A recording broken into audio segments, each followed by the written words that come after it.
children. For my baby. Rub my seasoning. My name is Brad, and I'm a conservative Republican. Last summer, I happened to come across a video on the internet about the World Trade Center collapse on September 11th. As a kind of demolition hobbyist, I downloaded it and watched it. The title was Painful Deceptions by a guy called Eric Hufschmidt. The video made me angry. I was determined to prove the maker of this video wrong. I purchased DVDs about 9/11 from CBS and PBS Nova, including one made by the Naudet brothers. These were considered the official videos.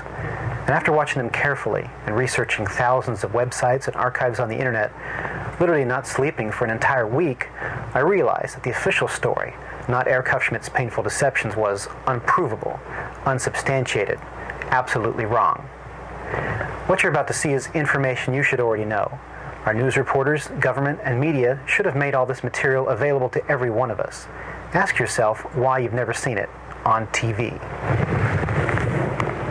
This is as close as we can get to the base of the World Trade Center. You can see the firemen assembled here, the police officers, FBI.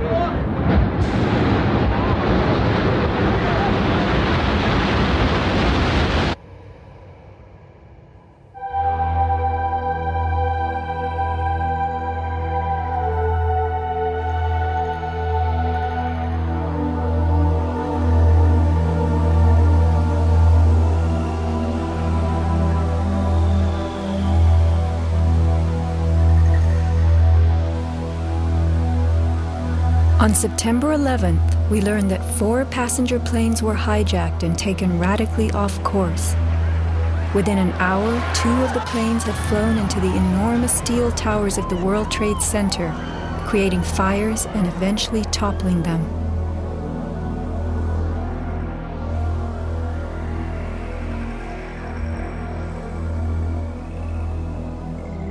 Dazed by the news, the American public soon believed the fires in the towers had burned so hot they caused the steel frames of the buildings to give way.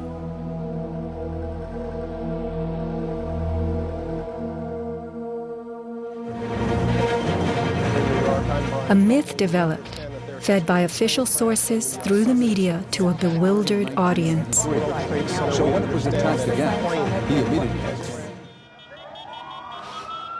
Elements of the myth. The impact of the airplanes, gallons of burning jet fuel, steel melting, the buildings failing and suddenly imploding. In a mere 10 seconds, 110 stories hurtled earthward, pulverizing into dust. We ran through the building, it went into the... Right from the start, on the street itself, the official story was born. Come out of nowhere and just scream right into the side of the Twin Tower, exploding through the other side. And then I witnessed both towers collapse, one first and then the second, mostly due to structural failure because the fire was just too intense.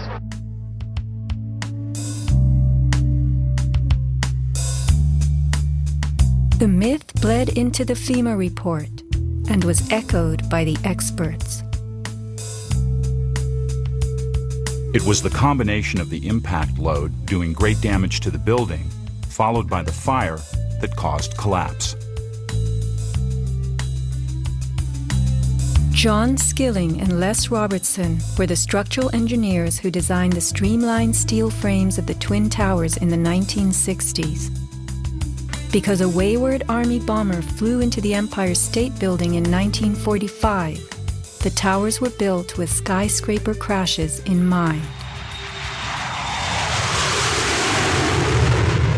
The airplane we were envisioning was the largest airplane of its time, flying slowly and low, lost in the fog. We designed the buildings to take the impact of the Boeing 707 hitting the building at any location. But the aircraft that hit the towers was a Boeing 767, heavier than a 707, fueled for a transcontinental flight and traveling fast. 707s and 767s are comparable. The maximum takeoff weight of a fully loaded 707 is almost 334,000 pounds. As airplanes only carry the fuel load they need, the smaller Model 767s that struck the towers were not, in actuality, maximally fueled or close to their maximum takeoff weight. As for the heat of the fires, listen to the radio communications of these New York City firemen. We got tanks. I saw the pockets of fire. We should be able to knock it down with 2 lines. Where you go that? 78th floor. We got tanks. I saw the pockets of fire. We got tanks. Isolated pockets of fire. 2 water lines to knock them down. FEMA's executive summary relays that much of the fuel in the planes, jet-grade kerosene, was consumed by the initial fireballs and the following few minutes of fire. It then tells us that the burning jet fuel spread between floors and ignited the building's contents, causing more fire and generating heat. This was somehow enough to bring down the tower's 47-column steel core, 236 exterior columns, and thousands of steel trusses all at the same time. Watch the towers smoking in the aftermath of the plane strikes. If you have ever tried to light a wood fire, you will know that smoking logs tell you the fire is not burning successfully. Smoke is the sign of an oxygen-starved fire. The Twin Towers stood for over an hour, smoldering but not flaming. During that time, thousands of people were evacuated by way of the stairwells. Others, trapped by debris, stood in the smoke-filled windows and signaled for help. In fact, the towers did what they were built to do. The building was designed to have a fully loaded 707 crash into it. That was the largest plane at the time. I believe that the building probably could sustain multiple impacts of jetliners because this structure is like the mosquito netting on your screen door, this intense grid, and the jet plane is just a pencil puncturing that screen netting. It really does nothing to the screen netting. The towers were built to withstand 140-mile-an-hour gusts produced by winter storms. Anyone in them on a windy day could feel them swaying. The single impact of a jetliner was no more of a blow than the continued battering of a hurricane. I was just putting my stuff away, and all of a sudden we heard a loud crash, and the building started shaking, kind of moving like a wave. New Yorkers were stunned 1 hour later when the first tower fell. To the best of my knowledge, the considerations of the fuel in the airplane in terms of an explosion or a great fire was not considered. Now, we were not responsible for that aspect of the design. Imagine building expressly for airplane impact, but never thinking of the fuel.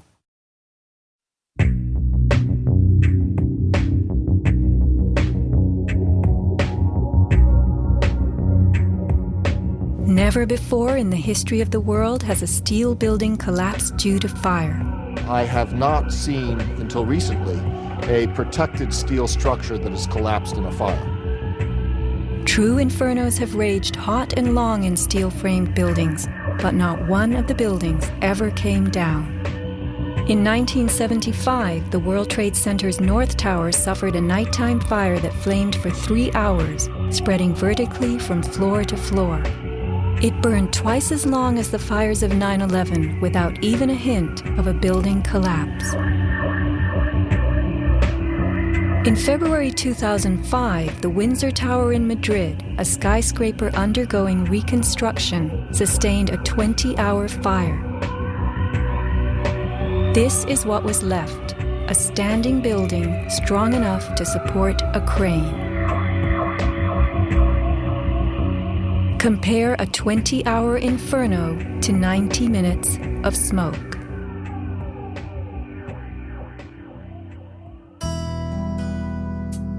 Why are buildings made of steel? Strong, light, and flexible steel frames offer many advantages over wood and concrete, especially where skyscrapers are concerned. Steel makes big buildings relatively light, with tremendous load-bearing capacity. The upper floors won't crush the floors beneath them, and steel holds up better to weather and fire. Most skyscrapers are built on steel or concrete frames, which is a grid of columns and beams that goes all the way through the building. The World Trade Center was different. It was what engineers call a tube structure. It was a very, very strong mesh of steel that surrounded the exterior. Inside, there was the core, a rectangle of 47 columns made of 4-inch thick steel at the base, thinning with increasing height. The cores combined might with ingenuity, anchoring the towers and allowing them to flex. Look at the size of this steel. Solid, prefabricated floor assemblies, welded metal floor pans placed on top of trusses both welded and bolted to the vertical frames.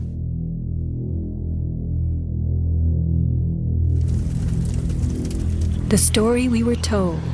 This rock-like steel grid gave way because fire warped the trusses, causing the bolts to fail. As the trusses sagged and fell, the floors dropped with them. In its 2002 documentary, Why the Towers Fell, PBS creates a video model. Once the trusses fail, the floors they were holding cascade down with a force too great to be withstood. The result is what's called a progressive collapse, as each floor pancakes down onto the one below. What remains standing? The tall, indestructible core. Why does PBS fail to explain the complete disappearance of the Twin Towers' cores?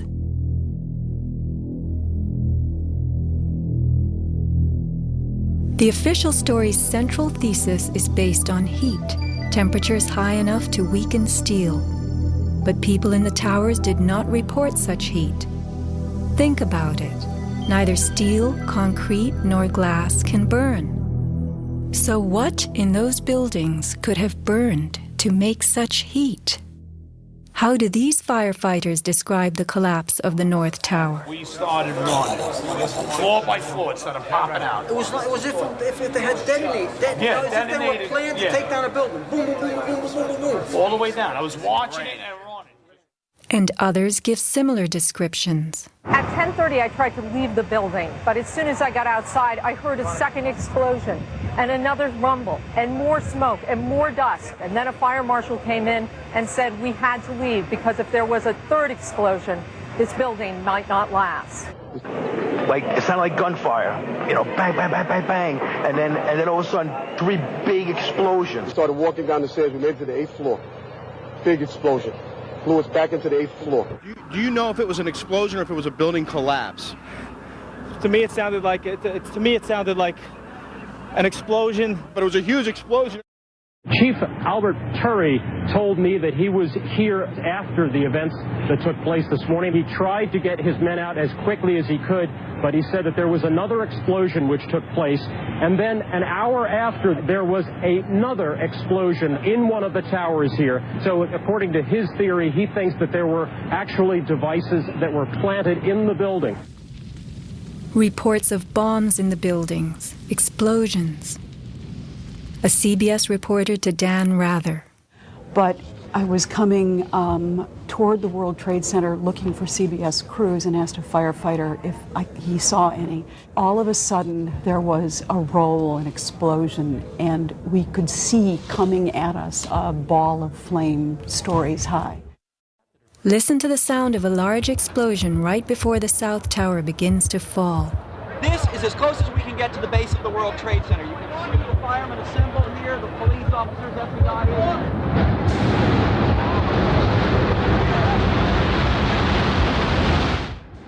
Sound reaches us after what we see. If the boom we just heard was the sound of the building collapsing, it would follow the collapse. Instead, the boom is heard before. Whoa, whoa, whoa. bring it back.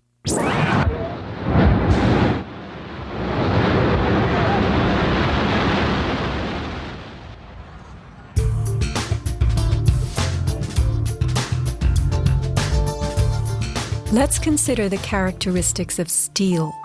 Steel is an alloy of iron containing added carbon for flexibility, workability, and strength.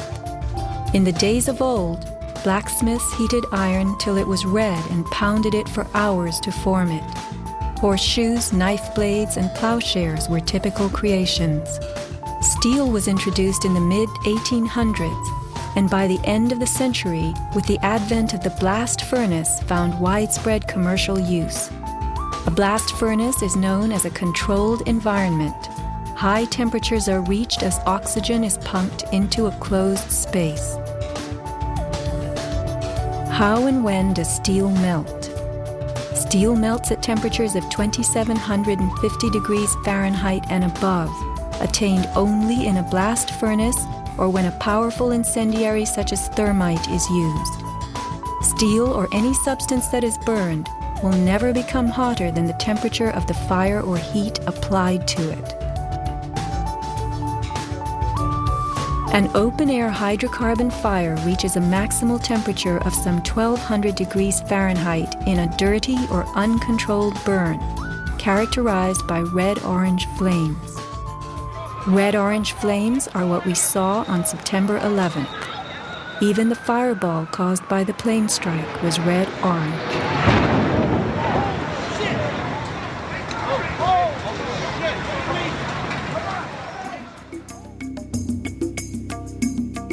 A controlled burn falls between a dirty burn like a fireplace and a controlled environment, the blast furnace.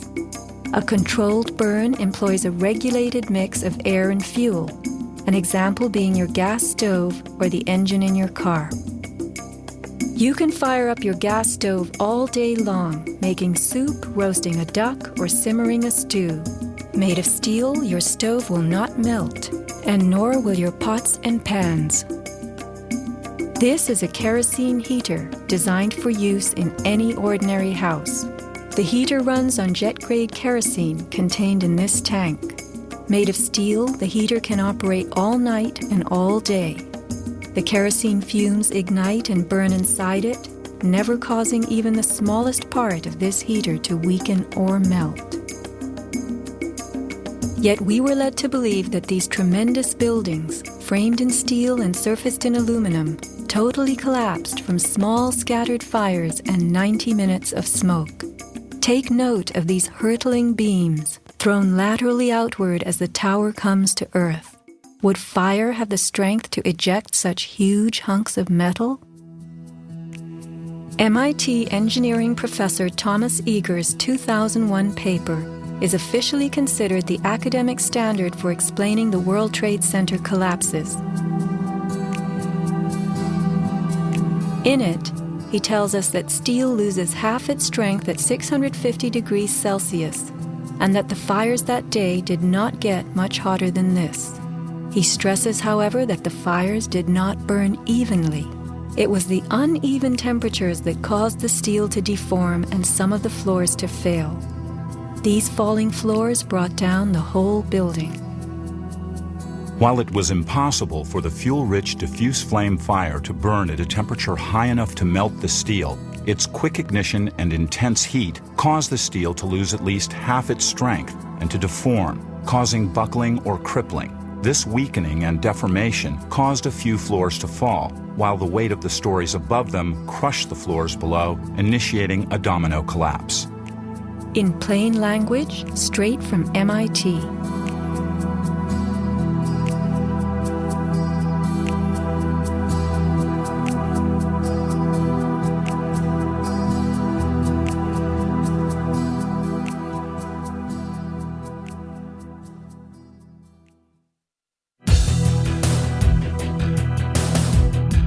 What do falling buildings look like? What do demolitions look like?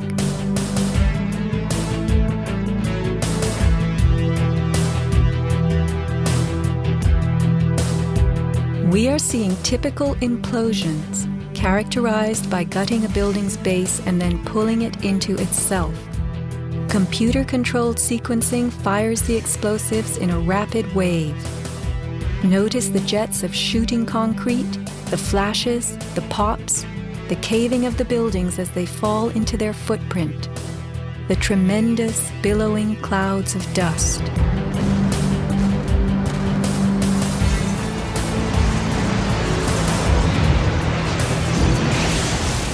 Now let's look at the collapse of the Twin Towers.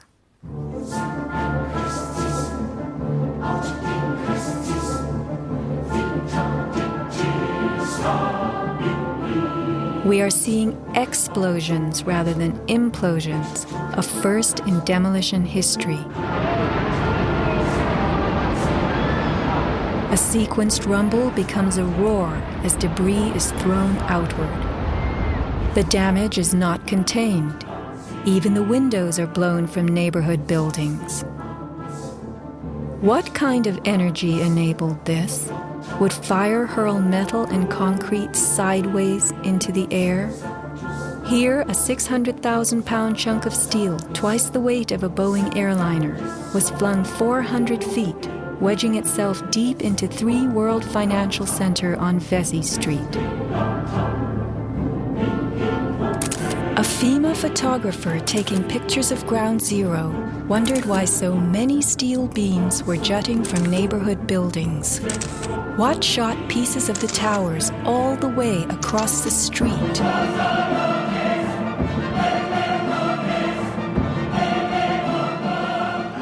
In April 2006, New Yorkers were distressed to learn that bone fragments, human remains from 9/11, had been found on the roof of the nearby Deutsche Bank building. And how, in God's name, did those fragments get there? It surprised me that there was still bone fragments or human remains that had not been discovered. How is it possible that after 5 years they're finally looking on the rooftops of the Deutsche building? I mean, that's crazy. And bone fragments less than a centimeter long. How could they be so small? So much to be explained. Why did the South Tower fall first when it was the second tower to be hit? Watch the top of Tower 2 leaning outward, about to topple. Then, suddenly, it disintegrates in midair. What causes this giant slab of steel and concrete to turn into dust before our eyes?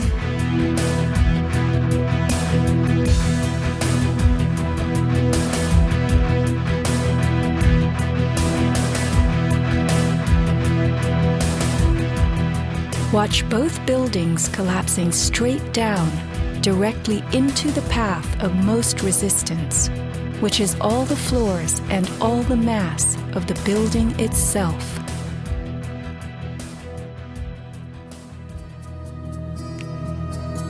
The World Trade Center towers came down in approximately 10 seconds.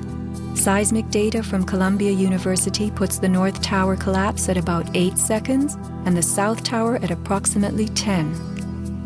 Lynn Simpson, a survivor from the 89th floor of the North Tower, describes the site.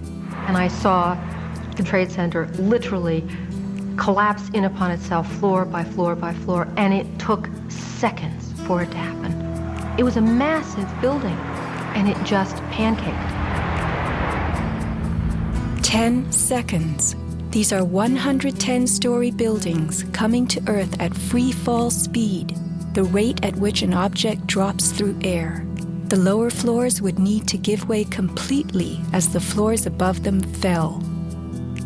Can a person walk through a closed door as quickly and smoothly as one that is open? A 10-second collapse means the upper floors encountered no resistance from the undamaged floors beneath them. Watch the demolition wave rushing straight down.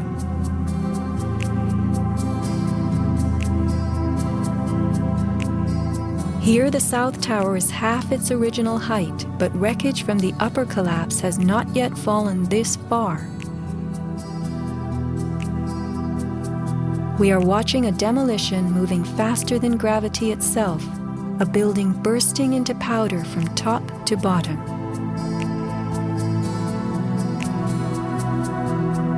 Here, the core of the North Tower finally gives up. 700 remaining feet of giant steel columns, among the strongest ever erected. What force acts upon the core to make it all of a sudden disappear?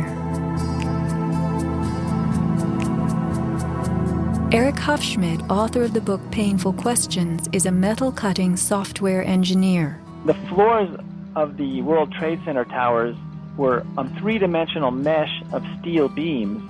You have to keep in mind now the floor is about an acre in size. There are thousands of joints all over it. In order for the floor to fall down, thousands of joints would have to break simultaneously. And then if you look at the speed at which this came down, less than 10 seconds, you blink your eye and thousands of joints just popped somehow.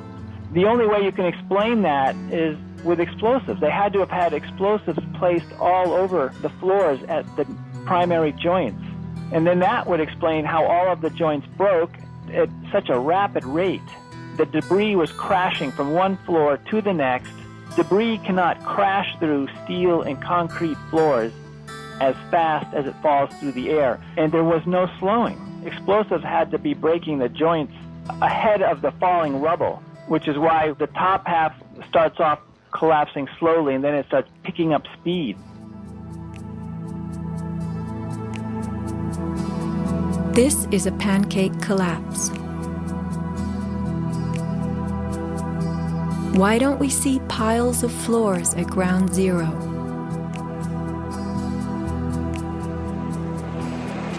And paper blown everywhere. Wouldn't a pancake collapse have trapped the contents inside? What blew this paper all over New York? If you were to drop a billiard ball from the top of the Twin Towers, it would hit the ground in just over 9 seconds, the average time it took for the towers to fall. Helped by gravity and falling through air, the ball will gain speed. The calculation for a pure pancake collapse of 110 stories, with each floor pulverizing to get out of the way, is 96 seconds. In the real world, with the floors creating resistance, a pancake collapse would lose speed. Never would it gain speed.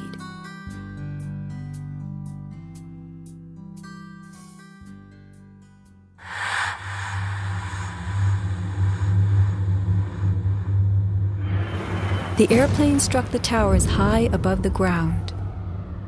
But down in the lobby of the North Tower, marble facing flew off the walls, the windows shattered, all the glass blown out. Right away, a guy from the Port Authority told him the damage was somewhere above the 78th floor. But all you had to do was look around. It was obvious. Something had happened right there in the lobby. You just saw that all the windows were blown out. The lobby looked like the plane hit the lobby. Like the plane hit the lobby. What caused so much wreckage in the lobby?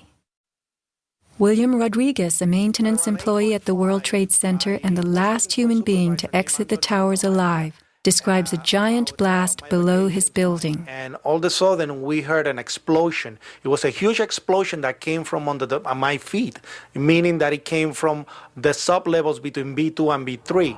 And then there was a huge explosion at the top of the building. You could hear the difference from the bottom and all the way through the top. The one from the top, which was actually seconds after, was heard very far away.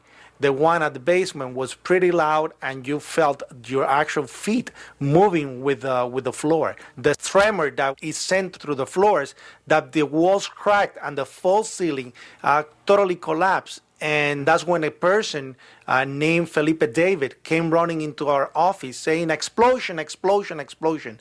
And when I saw him, he has all his skin pulled from under his armpits and missing pieces on his face. An explosion deep down in the tower before the plane crash 95 floors above. Others lived to report enormous explosions below the towers. Construction worker Philip Morelli was in North Tower sub-basement 4 at the time of the first plane strike. I go downstairs. The foreman tells me to go to remove the containers. As I'm walking by the main freight car of the building, in the corridor, that's when I got blown. I mean, the impact of the explosion, of whatever happened, it threw me to the floor, and that's when everything started happening. Blown to the floor. Let's hear what happened next. I was racing. I was going towards the bathroom. All of a sudden, I opened the door. I didn't know it was a bathroom, and all of a sudden, a big impact happened again. And all the ceiling tile was falling down. The light fixtures were falling, swinging out of the ceiling. And I come running out the door, and everything, the walls were down. And now I started running towards the parking lots. There was a lot of smoke down there. There was a lot of people screaming. People came with us running up the ramps. Philip then ran underground to the South Tower. You know, you got to go clear across the whole from 1 to 2 World Trade Center. You know, I mean, that's the way you got to run. And then all of a sudden, it happened all over again. Something else hit us to the floor. Right in the basement, you felt it. Walls were caving in, everything that was going on. I mean, I know of people that got killed in the basement. I know of people that got broken legs in the basement. People that got reconstructive surgery because the walls hit them in the face. Engineer Mike Pecoraro in the 6th sub-basement found the parking garage and machine shop reduced to rubble.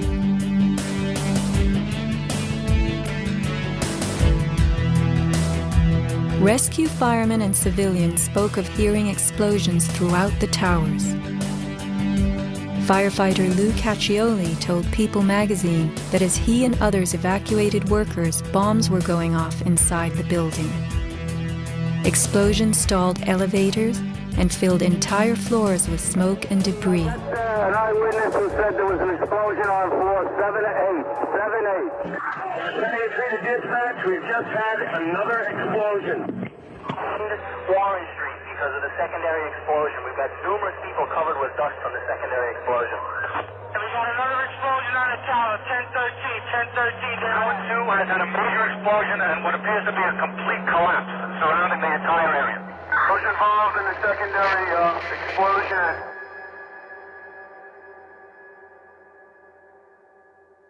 William Rodriguez, helping the firefighters, reports blasts within the North Tower well before it fell.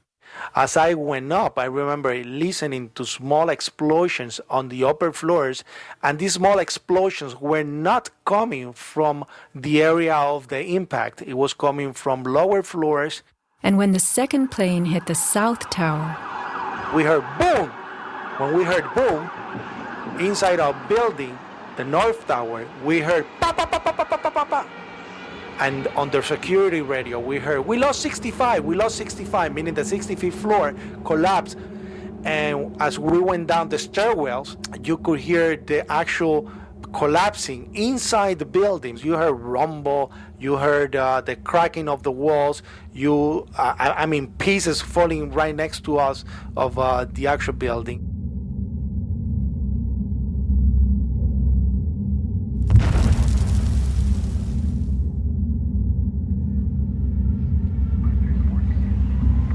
What happened at the base of the towers just before they came down? Smoke appeared at street level.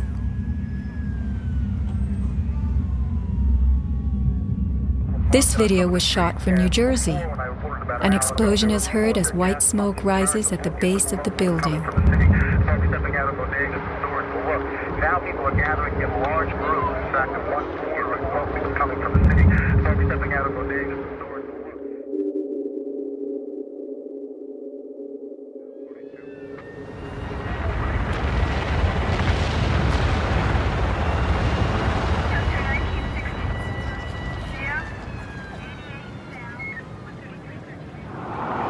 Watch the camera shake on its tripod as a large energy source rocks the ground. 9 seconds later, the North Tower falls. I heard like an explosion and then a cracking type of noise. And then it sounded like a freight train, rumbling and picking up speed. I looked up and I saw it coming down. As I came out of the North Tower, everything started trembling under my feet like an earthquake. The only thing I saw was a fire truck. I ran towards the fire truck and slid right under, when the building started to collapse right on top of the fire truck.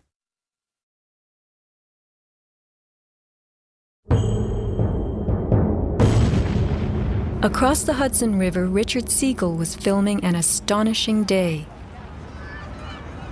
The sound meter of Richard's camera caught something very significant. Adjusted for the distance involved, as sound travels more slowly than what we see, the camera registered multiple explosions in the towers. Here is the South Tower record. Then the building fell.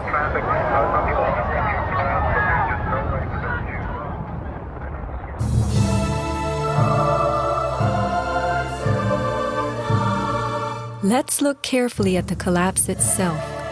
Notice the puffs of concrete issuing from the sides of the building well ahead of the collapse wave.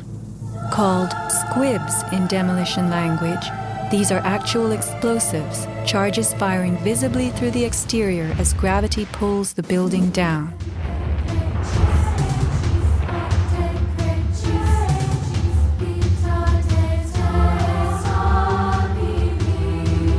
Here are more.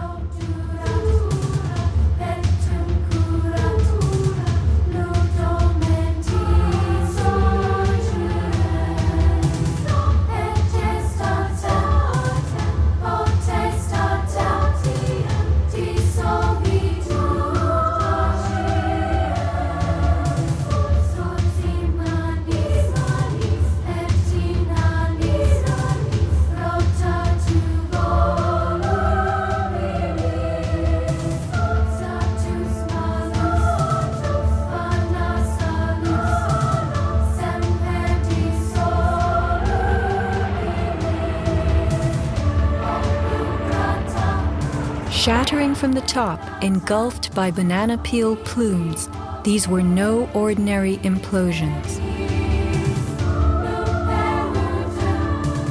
The Twin Towers each consisted of 3 multi-story buildings set on top of one another. To sustain the weight of so many floors, the sky lobbies had to be extra heavily reinforced. Watch a big squib coming from the sky lobby band.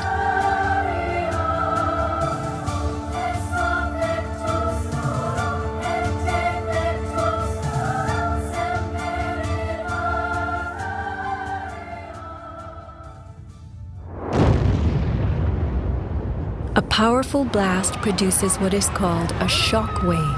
Explosions generate extremely high compressional waves that exceed the limits of surrounding air and space, creating a violent force.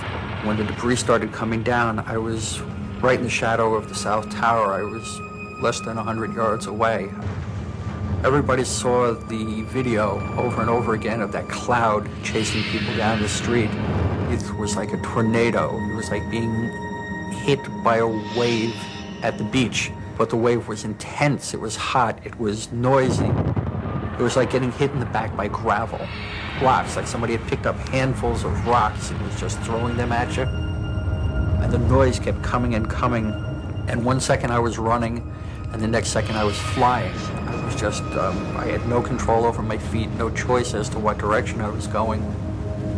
I was in the air, and it seemed like I was being followed by this tornado of darkness. The South Tower fell first.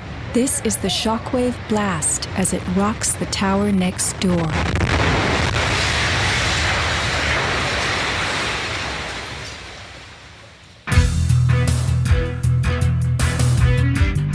As the buildings fell, they darkened Manhattan, filling the air with billowing clouds of dust and ash.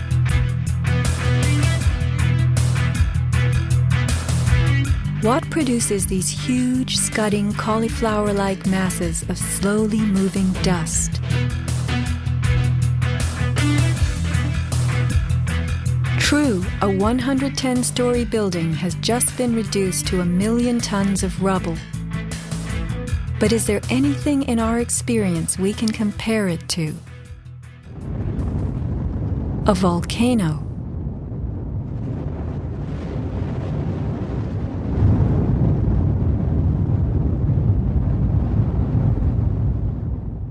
The U.S. Geological Survey website provides us with a definition of a pyroclastic flow as a ground-hugging avalanche of hot gas and debris.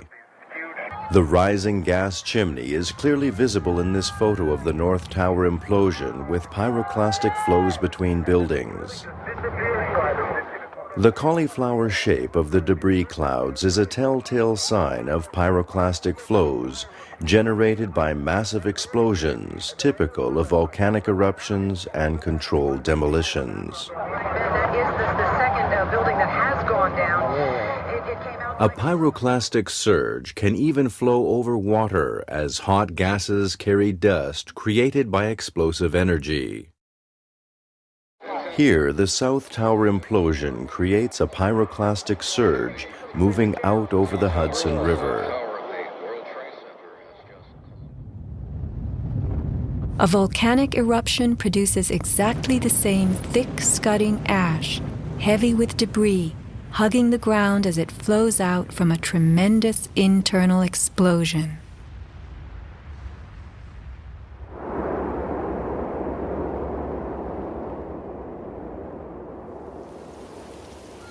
On the southern tip of Manhattan, surrounded by water, huge retaining walls were built below the World Trade Center to hold back the ocean and Hudson River. The bathtub, as it was called, held 7 levels of parking garages, maintenance rooms, and the New Jersey Path train station. After September 11th, the 3-foot-thick slurry walls were found to have shifted up to 18 inches inward. These walls are coming in. These walls hold back the river. So if these walls cave in, this place is going to get flooded out by the river. Let's think about this. A pancake collapse should have left the foundations in place. They had always borne the weight of 110 floors. But something happened in the sub-basements to disrupt them. All the collapse had gone down to track level. So we had 60, 70 feet of wall, totally unsupported. What kind of force could have dislodged so many stories deep underground?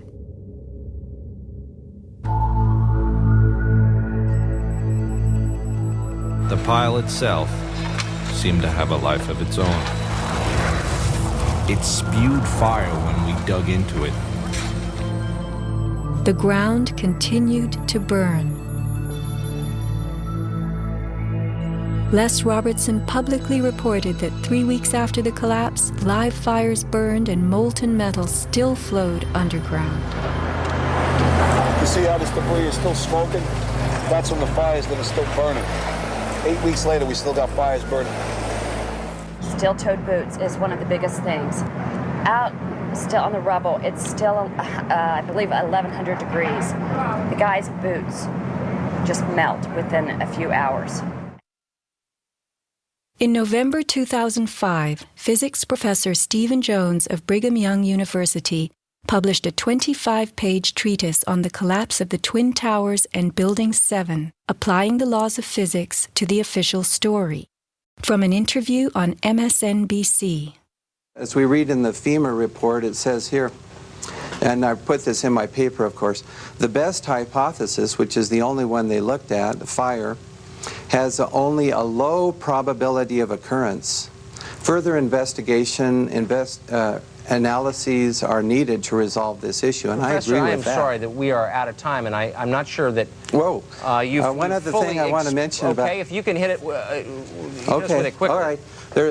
Okay, here we go. Molten metal in the basements of all 3 buildings. Right. And yet all scientists now reasonably agree that the fires were not sufficiently hot to melt the steel. So what is this molten metal?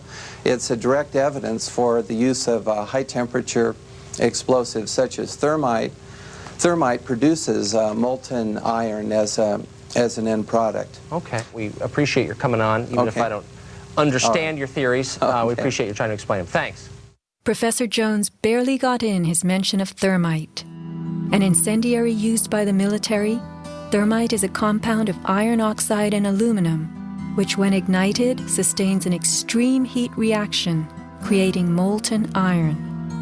In just 2 seconds, thermite can reach temperatures over 4,500 degrees Fahrenheit, quite enough to liquefy steel.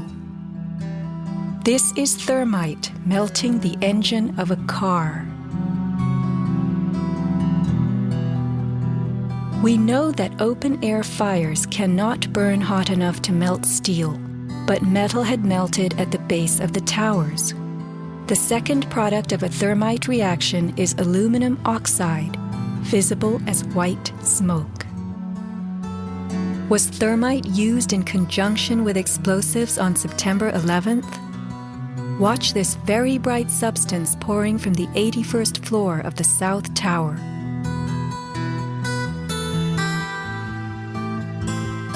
And white smoke appeared at the base of the building.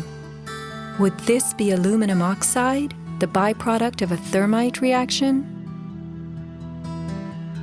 Appendix C of the FEMA report describes sulfur residues on the World Trade Center steel.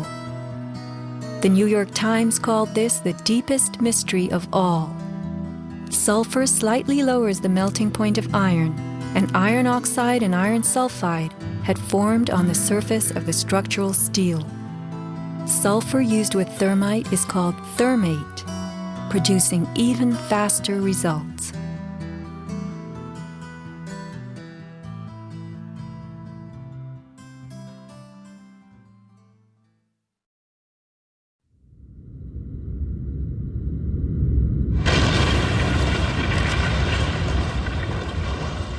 Let's look at what happens in the demolition industry. Taking down large structures requires preparation. Powerful explosives and heavy equipment are used in advance to weaken the foundation and bottom sections of a building before additional explosives and gravity bring the rest of it down. The words of a senior blaster. We blow the basement, all the columns in the basement. Then we crack it up at the top to get it started. We go every other floor, all the way down. Every explosive has a timer on it. That's why it's controlled. When the columns go, each floor goes down and impacts the one below and keeps going. Here's what demolition experts use in steel-framed buildings: the linear shaped charge. It's a chevron-shaped or V-shaped charge that you can focus at a specific target, and it's lethal. It generates around 3 million pounds per square inch pressure at a speed, depending on the explosive inside the shaped charge, in excess of 27,000 feet per second. Besides the unfathomably powerful shaped charge, blasters have a lot of tricks. There are over 1,000 different types of explosive. Different because they detonate at varying speeds. This is detonating cord, and this burns at about 21,000 feet per second. Comes in all colors, pastels too. With the use of delays, we can control pretty much where the debris lands. We can control vibration. We can control noise levels.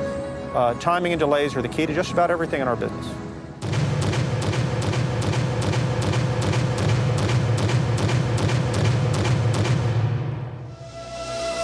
And what is the result? The thing that pleases me is the fragmentation and the control. I wanted to take a building and break it up into millions of pieces and put it in this basement as artfully as we do it, and it works just like clockwork. So I've got it all down to a science. It gives me goosebumps to talk about it.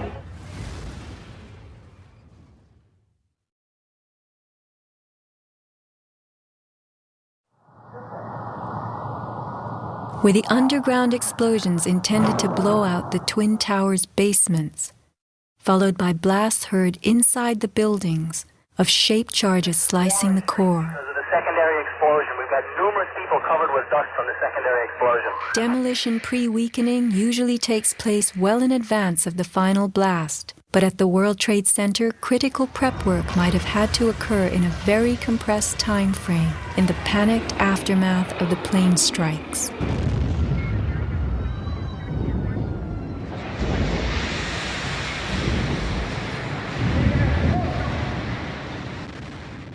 These core columns were discovered after the collapse. The angled cut occurs in exactly the manner that shaped charges slice through steel beams to control the way they fall. Notice the hardened, once liquid metal. Was thermite used with the shaped charge? The job of the shaped charge is to cut steel H-beams.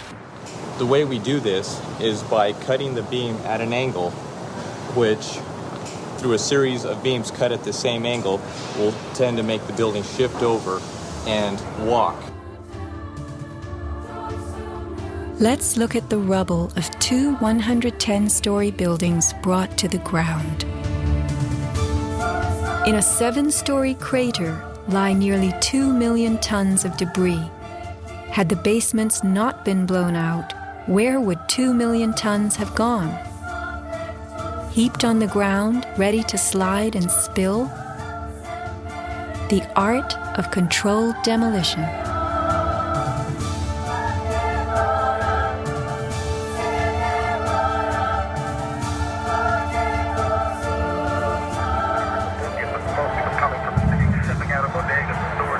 Remember the pre-collapse and mid-collapse explosions caught by Richard Siegel's camera on the Jersey Shore? Were these the blasts that took out the core and upper basements? Just before the final crumble, a mind-boggling sequence of computer-controlled delays that blew the exoskeleton, pulverized the concrete, to bring the whole structure rolling to the ground.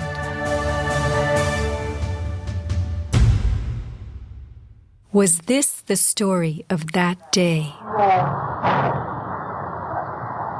Inside our building, the North Tower, we heard pa pa pa pa pa pa pa pa pa.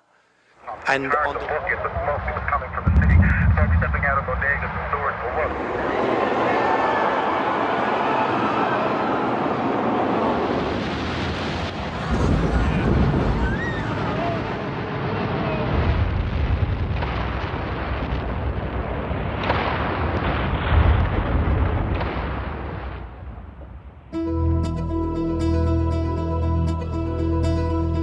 Some people appear to have known the imminent future on that fateful day. FEMA had arrived in New York on Monday night, ready for a bioterror drill. Spokesman Tom Kenny to Dan Rather.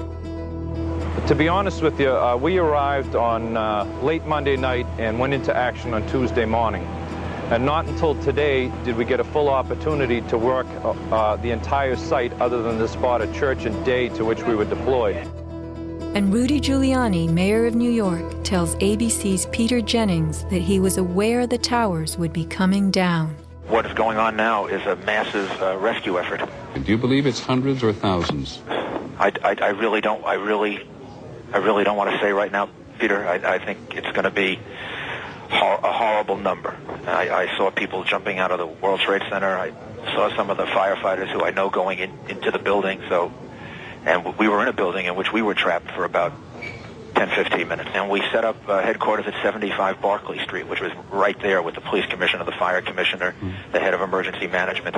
And we were operating out of there when we were told that the World Trade Center was going to collapse. The World Trade Center was going to collapse. It was going to collapse. It was going to collapse. Similarly, Larry Silverstein, new leaseholder of the World Trade Center, regretfully declared that a decision was made to pull Building 7 by the end of the day, the last structure added to the World Trade Center complex.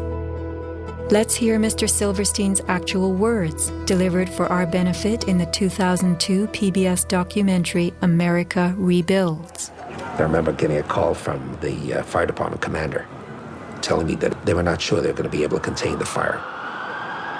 And I said, we've had such terrible loss of life. Maybe the smartest thing to do is pull it.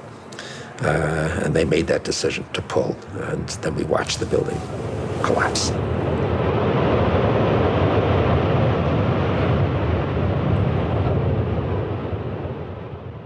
Blast, shoot, blow, and pull are terms used in the demolition industry to refer to bringing down buildings, bridges, and other structures. Because I actually blew the hospital down that I was born in. Originally, we had figured to shoot it, let it drop straight down. Then, watch Demolition Dynamics attempt a big blast.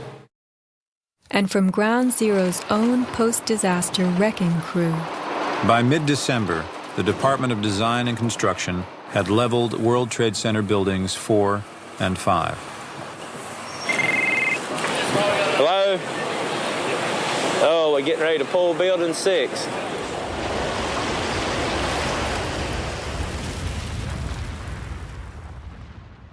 Silverstein, a commercial real estate tycoon with international political connections, acquired a 99-year lease on the World Trade Center complex in the spring of 2001. Throughout the summer, he reworked the insurance policies on his new property, making sure that it was covered for acts of terrorism. Explicit in the lease agreement was Silverstein's right to rebuild the complex if it were destroyed. After 9/11, Mr. Silverstein fought his insurers in court to obtain double his policy limits for the destruction of his property, maintaining that the double hijacking constituted 2 disasters caused by terrorists, not just one. He won and was awarded over $7 billion, a magnificent return on his original $15 million investment. My first reaction is to think about the families of those people, the tragedy, the magnitude of it. However, I firmly believe that we should rebuild.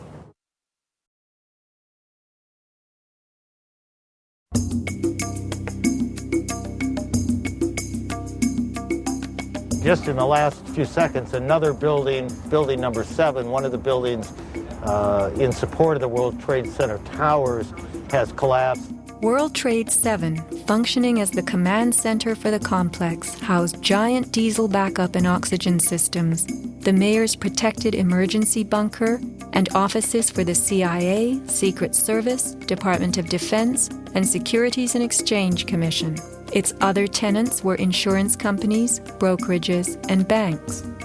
No plane hit Building 7, but at 5:20 p.m. on September 11th, it collapsed in a heap on the ground. Some damage to Building 7 is said to have been caused by debris from Tower 1. Though this New York Times article tells us Building 7 burned like a giant torch, the only visuals that exist are of unidentified smoke and a few small fires. Compare this to the wallops sustained by World Trade Center 3, 4, 5, and 6. Positioned right below the towers, damage to the surrounding World Trade Center buildings was infinitely worse. Still, the structures held up. But somehow, rescue workers knew that Building 7 would fall. You hear that? Keep your eye on that building. It'll be coming down soon. A 47-story skyscraper, Building 7 folded neatly in 6.5 seconds, a textbook descent right into its footprint. Silverstein Properties now tells us that its owner was referring to the team of firefighters inside the building when he spoke of the decision to pulling the firemen out of harm's way. However, there were no firefighters in Building 7, according to FEMA, NIST, and Fire Chief Frank Fellini. They were ordered out at 11:30 that morning. 6 hours later, the building came down. You know, we heard this sound that sounded like a clap of thunder. Turned around, it looked like there was a shock wave ripping through the building, and the windows all busted out. And it was horrifying. About a second later, the bottom floor caves out, and the building followed after that. Radio host Alex Jones notes the mark of a classic implosion. This is a photo taken 1 second into Building 7's collapse. Notice the crimp. If we look at other controlled demolitions, we see that they first blow one of the central columns so the building falls in on itself. If you don't do this, the building falls outward and can damage surrounding structures. Building 7 had a classic crimp or wedge. Its central column was blown out first, so it didn't structurally damage buildings just a few feet away from it. Remember the mayor's emergency bunker? Ensconced on the 23rd floor of Building 7, it was retrofitted with superglass, water, oxygen, and its own generator. But Mayor Giuliani chose to find emergency shelter elsewhere on September 11th. Why Building 7? Even the media and its experts were confused. The History Channel interviews structural engineer Ramon Gilsans, who points out the obvious crimp and even speaks of the implosion. Engineers are not just focusing on the Twin Towers. The most disturbing structural event was not that the Twin Towers fell, but that Tower 7, ignited by flying debris, fell due to fire alone. Building 7 was a steel frame building, and it's the first steel frame building that has collapsed due to fire. The failure of the building was an implosion, so it failed completely different than Towers 1 and 2, in which the floors failed first. Why Building 7? Let's ask the question again. As the WTC Command Center, was it the hub for the 9/11 plan? Also, in 6.5 seconds, lost forever were thousands of SEC case files on corporate fraud, including those relating to the notorious activities of giants WorldCom and Enron. A few indictments for stock fraud, but what of the $70 billion California electricity swindle? It disappeared.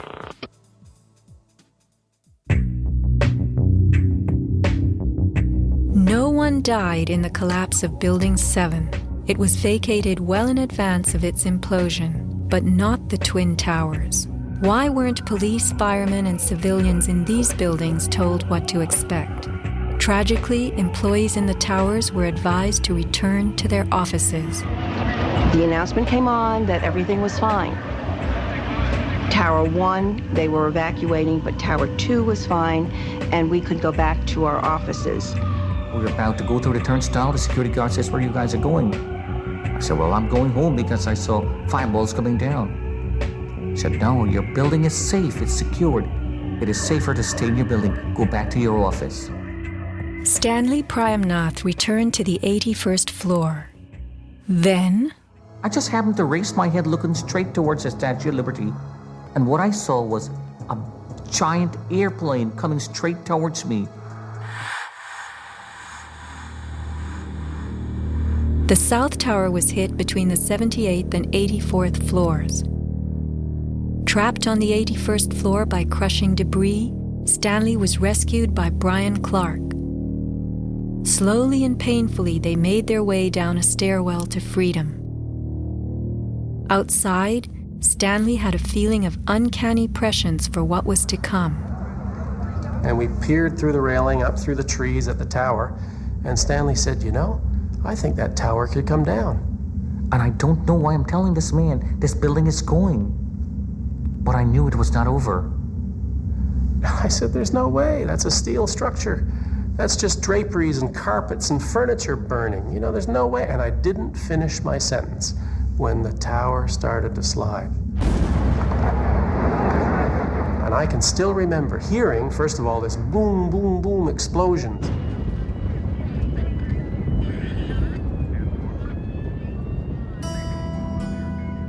Not all were blessed with intuition or foresight. Joseph Milanowicz reached his son Greg by cell phone. Greg at that time, I could tell by his voice, was scared. He said to me, "Dad, can you get in touch with someone and tell them that there's about 20 of us on the northeast corner of the 93rd floor." Greg had been about to leave the South Tower after the North Tower was attacked, but was told it was safer to return to his desk. A couple of times he said, "Why did I listen? Why did I listen?" Who was a director in the company that provided electronic security for the World Trade Center and Washington's Dulles Airport, both involved in September 11th? None other than the president's younger brother. From 1996 to 2000, SecureCom installed what was referred to as a new security system at the World Trade Center. Wirt D. Walker III, a cousin of the Bush brothers, was CEO of SecureCom from 1999 until 2002. Interestingly, these facts have not been made public. Was it only a security system that was added during those years, or was it also the wiring for a long-awaited plan? Scott Forbes, an IT specialist in a firm that had leased space in the South Tower since its erection, reported an unprecedented power down in his building for almost the whole weekend prior to 9/11. We were notified 3 weeks in advance of the power down by the Port Authority. That was relatively short notice to plan to shut down all of our banking systems. It was a big deal. It was unprecedented. We had a data center on the 97th floor, so our originating servers were all there. During that weekend, the power down meant that there was no security. The doors were all open, basically. And also the security video cameras were all off. But they were guys in overalls carrying huge toolboxes and reels of cables walking around the building on that weekend.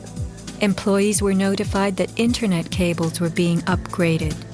But who were the strange workmen, and what were they really doing? All the power was shut down. If there was a power down, that meant that everything was gone in terms of security, in terms of access to the building. So anybody could have gone there and do any kind of setup. Having worked overtime to get his company's servers back up, Scott took the day off on September 11th. As he watched the towers collapse from New Jersey that morning, he was sure this had been the purpose of the mysterious weekend work. Scott notified many authorities, including the 9/11 Commission, about the unusual and lengthy power outage, but was ignored. Ben Fountain of Fireman's Fund spoke of unusual evacuations ordered at the Twin Towers during the weeks before September 11th. Others reported that the security alert was inexplicably lifted 5 days prior and bomb-sniffing dogs were removed. What would the dogs have discovered had they remained on duty?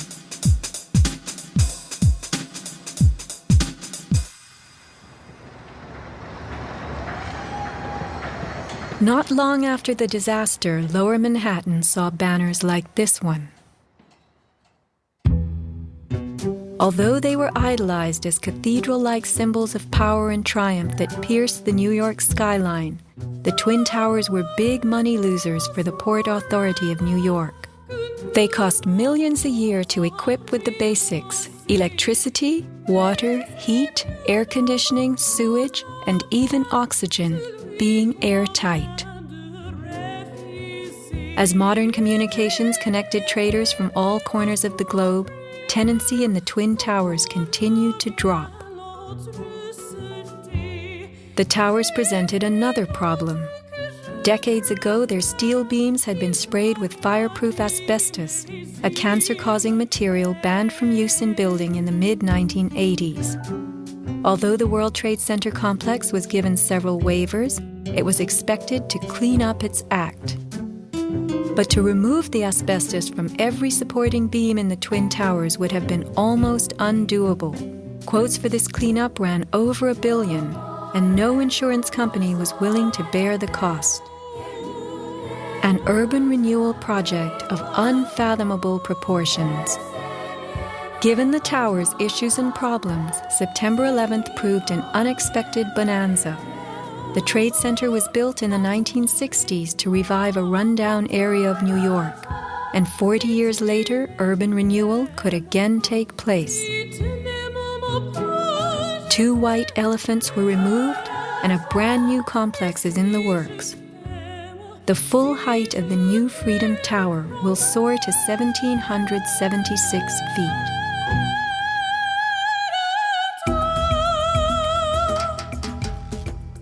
The suffocating dust that engulfed Manhattan was much more than dust. It was pulverized concrete, glass, metals containing lead, mercury, dioxins, benzene, and of course asbestos. None of that was healthy for any living thing. Today, thousands of rescue workers have developed lung cancer and serious permanent health conditions. And the rescue dogs continue to die.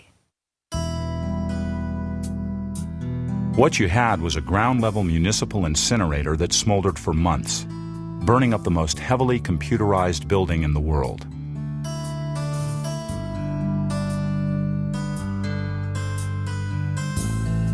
Patients have had black paste coming out of their pores. They have reported bowel movements that are blue or green and have smelled like smoke, despite the fact that they have not been at a fire scene for months. Only 3 days after September 11th, Washington instructed the EPA to declare Manhattan safe and reopen Wall Street, though the air remained toxic. A federal judge is blasting the former head of the Environmental Protection Agency for telling New Yorkers it was safe to return to their homes and offices near Ground Zero soon after the 9/11 attacks.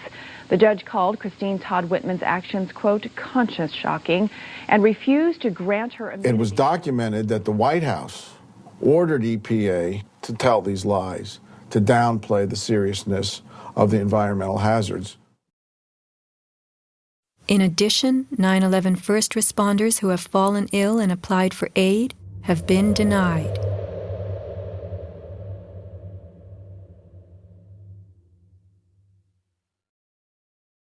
Asbestos plays a part in the myth of why the Twin Towers fell on September 11th. The steel had been sprayed with a lightweight fireproof foam, which, while cheaper, was much less adhesive. The New York Times has reported that the foam fell off easily, and the Port Authority had been fixing and replacing missing sections in the months before September 11th. But even if the fireproofing had been perfectly applied, the impact of the plane crashing into the North Tower was so powerful, it simply blew most of it off, allowing the fire to attack the steel beneath. Once the planes hit, whatever condition it was in before the fact, made no difference because an impact would knock it off and the fire would have devastating effects on the steel. One good smack from a jet plane and the puffs of asbestos are all blown off the steel. Would a few hundred doors slamming do the same thing? Here, the History Channel tells us how, due to poor fireproofing, flames swept through the pockets between floors. As much of the fireproofing had been dislodged on impact, the flames were attacking unprotected steel. When steel is not protected, the strength reduces very fast. When you get to about 1100 degrees Fahrenheit, you lose about half the strength of the steel. The fire inside the towers may have reached temperatures of 2500 degrees Fahrenheit. The New York Times has reported what happened to those steel floor trusses then. The steel did heat up and it became softer and softer, almost like licorice. And eventually, all the steel had been weakened in this zone. 40 years ago, the steel used to build the World Trade Center was certified by Underwriters Laboratories, a global product compliance and public safety guardian. Let's hear a lone voice that spoke out from this enormous company. My name is Kevin Ryan, and I'm formerly a manager at Underwriters Laboratories. I was fired from my job 5 days after sending a letter to a government scientist at the NIST, questioning the report that the NIST had recently released in October of 2004.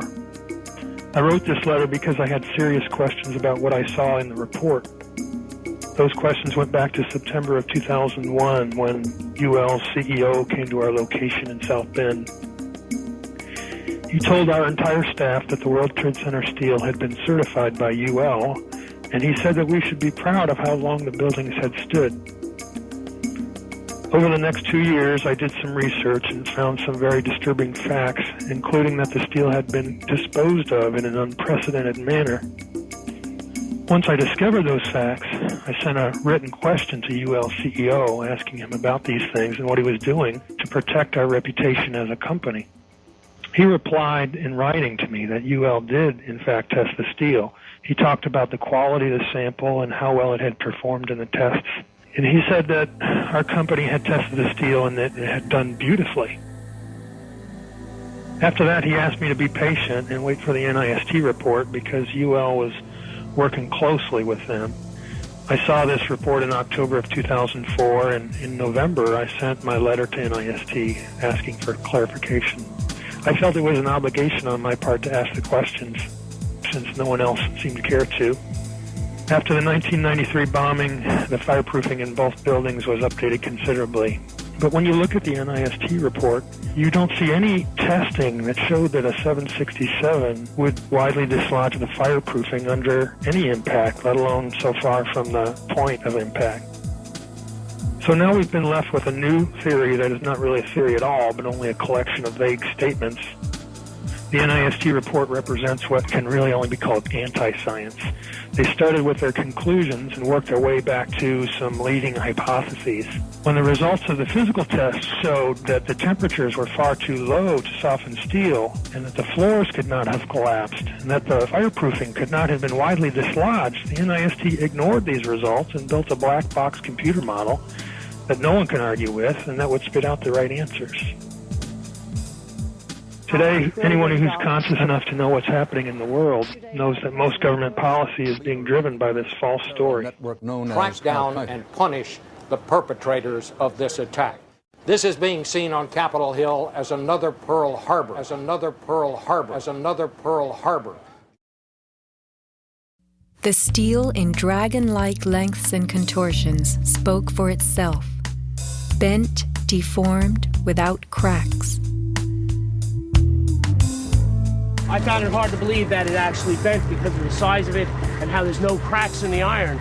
It bent without almost a single crack in it. It takes thousands of degrees to bend steel like this. Typically you'd have buckling and tearing on the tension side, but there's no buckling at all. There's no buckling at all. Here is the meteorite, molten iron fused with concrete.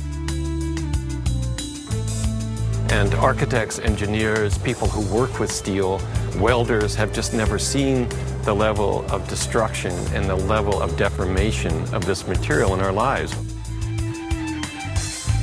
It is true that heat expands steel. In a fire, steel members may swell and bend slightly. But this, how could these huge tangles have been created? The steel below the towers had melted at many thousands of degrees. Since metal conducts heat, were these twisted remains formed by high temperatures wicking their way through a gridwork of steel?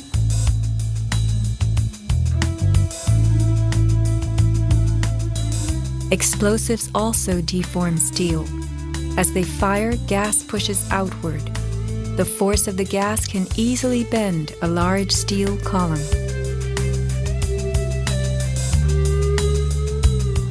Two kinds of debris, huge shattered columns that could break a truck, combined with matter that was near pulverized. You have 2 110-story office buildings. You don't find a desk. You don't find a chair. You don't find a telephone, a computer. The biggest piece of a telephone I found was half of the keypad, and it was about this big. In 1886, 4 gold miners lost their lives in an underground explosion. The bodies of these 4 men were brought to the surface in one barrel. The biggest piece recovered was part of a foot. September 11th left over 1,100 bodies unaccounted for. At Ground Zero, this was found inside a length of steel. And before they sealed this up with the sheetrock and all the building materials on the interior face, the workers would sometimes put beer cans and the newspaper that we found, the New York Times paper, we found in a similar spot to this.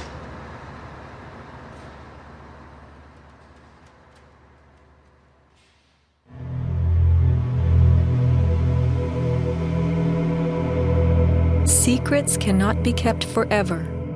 Just as that newspaper from 1969 revealed itself to us decades later, we will someday know the inside of September 11th. The reasons for the staging of such a production go far back into time.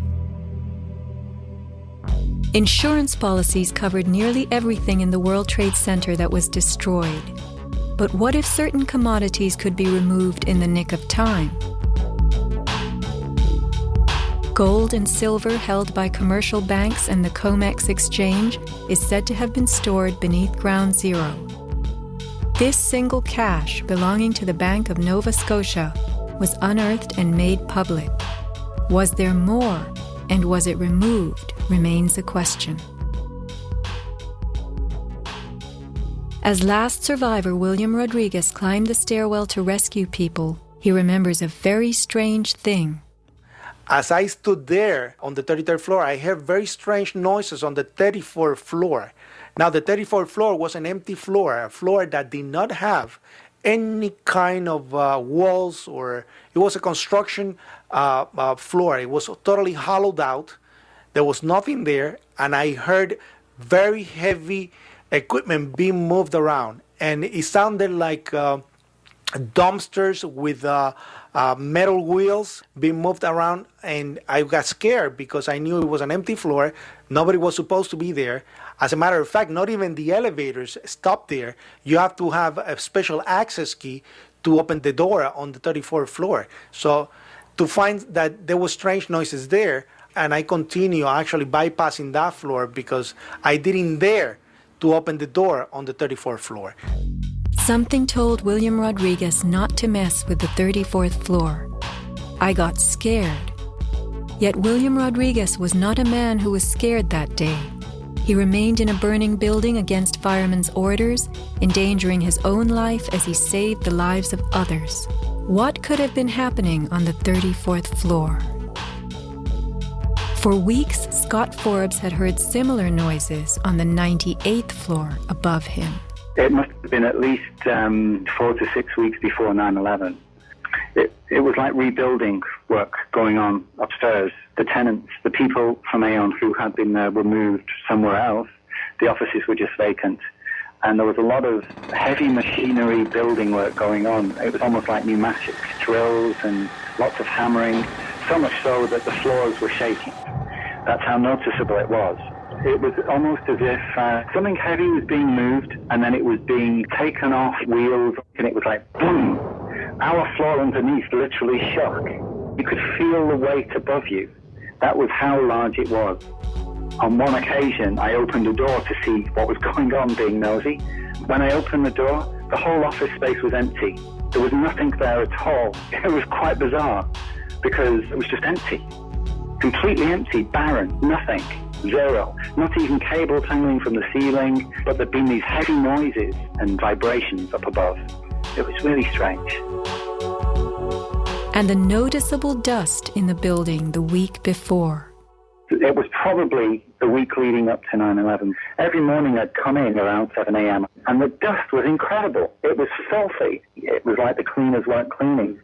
Right where the windows were, there was a sill which enclosed radiators. I was sick to death of the dust which was appearing on the windowsills. It was dirty grey and very, very noticeable in that week leading up to 9/11. Where was that dust coming from? Grey dust Scott himself had to clean. Was it powdered cement? The steel columns of the Twin Towers formed an endo and exoskeleton. Had something been placed around the edge of the building, holes been drilled to contain it? Was the dust in those final days a telltale sign? As white elephants, the buildings were full of vacant offices. Tenants could be temporarily moved around for upgrades as Aon was, and a plan arranged to perfection. Was the strange construction that could be heard but not seen going on all over the towers? Larry Silverstein took possession 6 weeks before September 11th, when the strange construction began. Were the sounds that scared William Rodriguez the last of the rats as they left a sinking ship?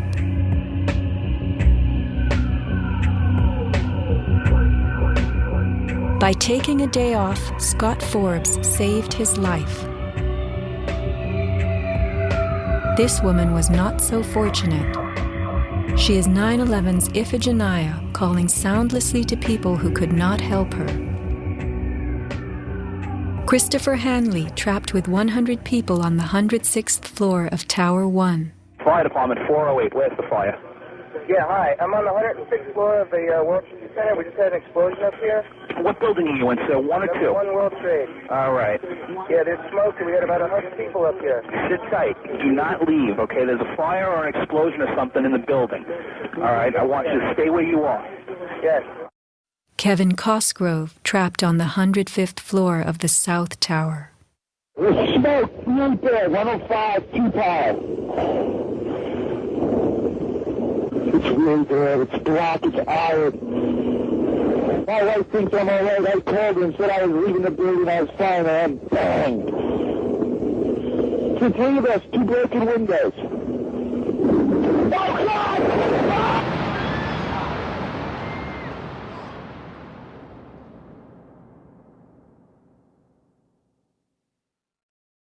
Let's not forget these people whose fate on this day was decided for them. As we know, secrets cannot be kept forever.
Those of you who realize that the World Trade Center was demolished with explosives, and that the aircraft that hit the Pentagon had to be under computer control, also realize that we were not victims of Arab terrorists.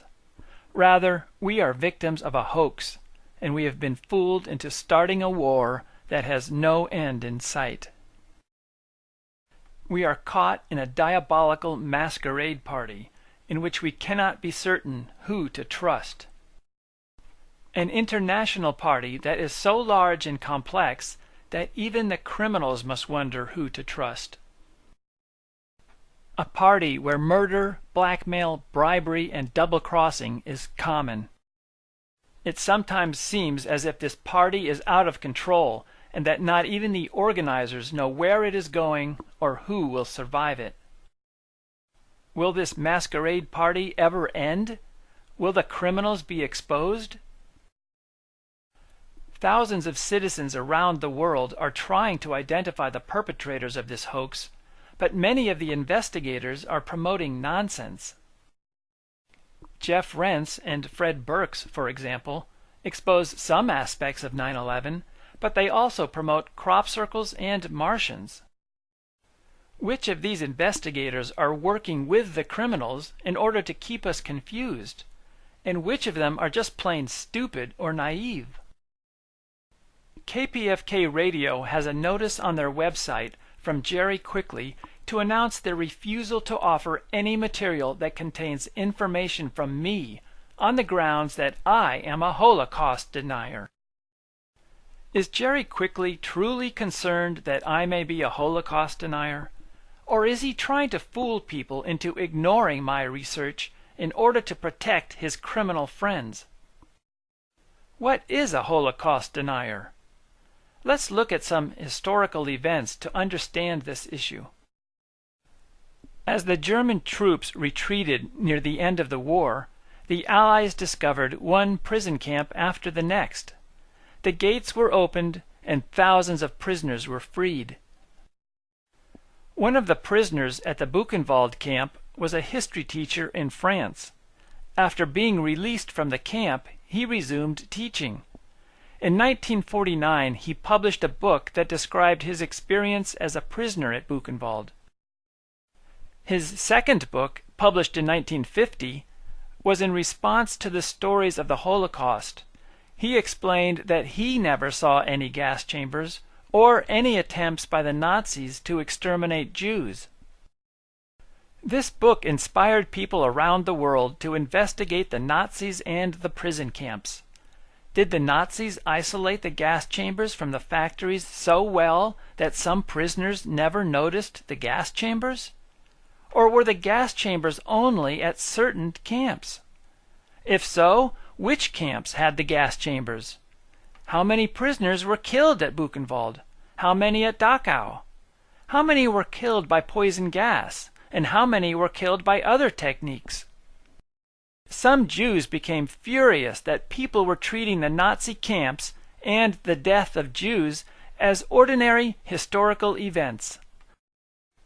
They also worried that some investigators were biased in favor of the Nazis and that they would distort their investigation to make the Nazis look better.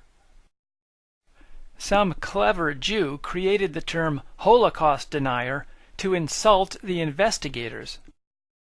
However, this is as ridiculous as referring to investigators of the September 11th attack as 9/11 deniers. Nobody is denying the September 11th attack. Rather, we are investigating the attack. Likewise, nobody is denying the Nazis or their prison camps. Rather, the investigators are simply trying to uncover the details of the Nazi policies and actions. It is true that some investigators are incompetent, and some are biased, but the inaccuracies and bias will eventually be exposed. We don't have to panic. Unfortunately, some Jews have gone far beyond ordinary hysteria. For example, in 1989, a group who referred to themselves as the Sons of the Memory of the Jews claimed responsibility for a brutal attack of Robert Foresson. 3 men attacked him while he was walking his dog. They broke a rib and kicked him in the face, breaking his jaw. He was a professor in France, and he never had any connections to Nazis. His only crime was investigating the Nazis. Serge Klarsfeld, who refers to himself as a Nazi hunter, defended the attack with, "Someone who has provoked the Jewish community for years should expect this sort of thing." How does a professor provoke the Jewish community by investigating the Nazis? Would a professor be provoking the Americans or the Vietnamese if he were to investigate the Vietnam War? Would we be justified in kicking such a professor in the face? If a professor were to investigate America's Civil War, would we be justified in kicking him in the face? How does investigating the Nazis provoke the Jewish community and justify such an attack? Many European nations have been pressured by these hysterical Jews into passing laws that allow people to be arrested for Holocaust denial. These laws are justified on the grounds that people who investigate the Nazi camps are spreading hatred and provoking the Jewish community. Professor Foresson has been physically attacked by Jews many times. In October 2006, he was fined 7,500 euros for a Holocaust denial for remarks he made on an Iranian television show. He was also given a 3-month suspended prison term. How many more years are fanatical Jews going to attack and abuse this professor? To make the situation more appalling, Professor Foresson is only one of many people that these Jewish fanatics are attacking. Another of their victims is a British citizen named David Irving, who wrote several books about World War II. Another British citizen, Alexander Barron, published a book in 1994 in which he accuses David Irving of being a lousy investigator. Barron also suggests that Irving is a mentally unstable, homosexual pedophile.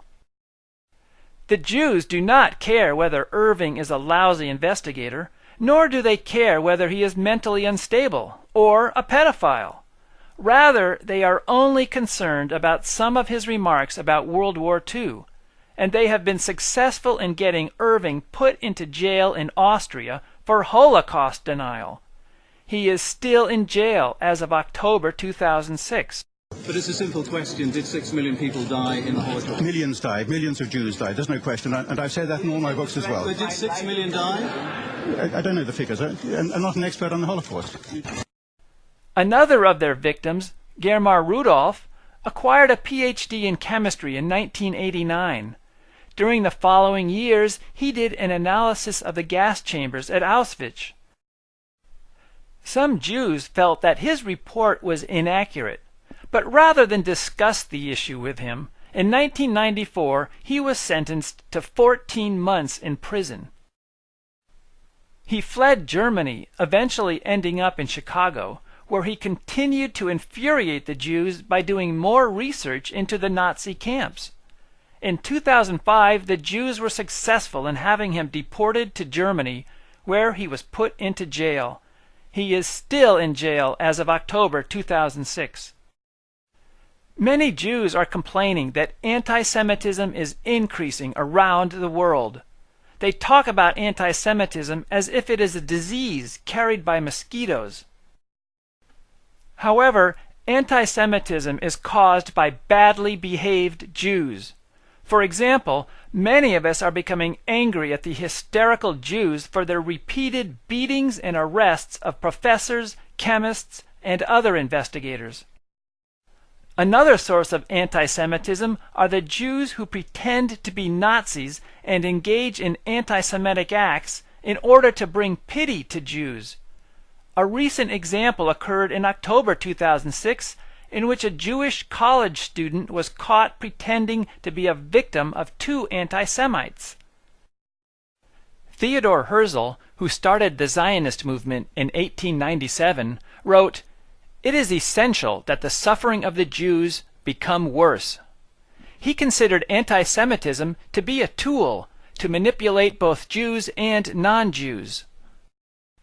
How much of the anti-Semitism since 1897 has come from Zionists? How can anti-Semitism be eliminated? The answer should be obvious. The Zionists should stop behaving like violent fanatics and start behaving like respectable humans. The Zionists should immediately release all investigators from jail and return all of the money that they took from them. David Irving should be investigated for pedophilia, not for writing about World War II. The Zionists should also stop their ridiculous accusations of Holocaust denial. The Zionists should also stop pretending to be Nazis and stop engaging in anti-Semitic acts. If the Zionists have trouble understanding why some of us are angry with them, perhaps we should treat them in the same manner that they treat us. How would they like to be kicked in the face?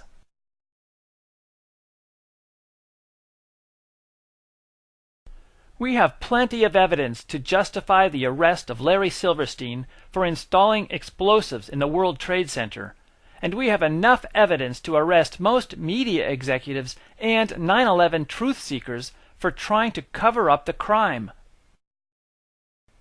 But no police department has arrested anybody. The insurance companies didn't even complain about insurance fraud when Silverstein demanded money for Building 7. How is it possible for Silverstein to get away with such incredible crimes? Obviously, he is a member of a crime network that has tremendous influence over our government. To understand how Silverstein could have so much influence over our nation, consider that in 1993, a man named Harry Miller filed a lawsuit against Silverstein. He accused him of owning a strip club, Runway 69, and using it to launder money and distribute heroin. The lawsuit was dismissed, but assumed for a moment that Silverstein was involved with a crime network, and that he was offering prostitution, drugs, and money laundering.